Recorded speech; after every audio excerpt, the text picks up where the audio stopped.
27 April मंगळवारी हाती आलेल्या अहवालानुसार कोरोना रुग्णसंख्येत दिवसेंदिवस वाढ होताना दिसून येत आहे।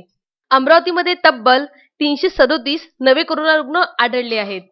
त्यामुळे अमरावतीकरांनो सावध व्हा, आता खरंच आपल्यावर काळजी घेण्याची ही वेळ आलेली आहे।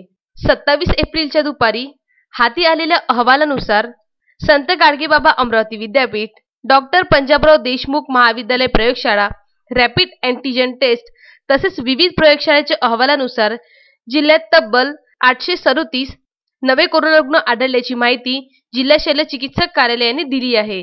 त्यानुसार अद्यापर्यंत एकूण रुग्णांची संख्या 62,872 झाली आहे। अमरावती जिल्ह्यातील 8 व इतर जिल्ह्यातील 5 असे 13 बाधित अमरावतीत दगावले आहेत।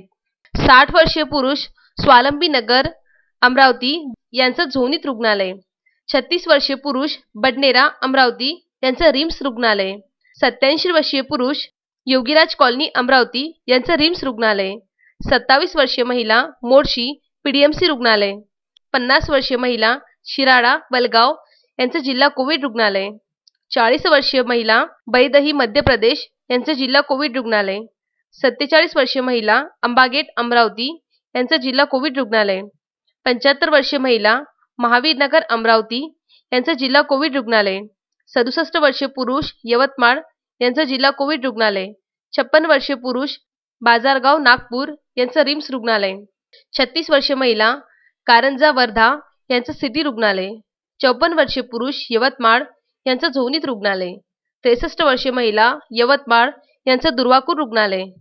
या इतर जिल्ह्यातील रुग्णांचा अमरावतीच्या रुग्णालयात उपचारादरम्यान मृत्यू झाला। Vidarbha news bureau Amravati.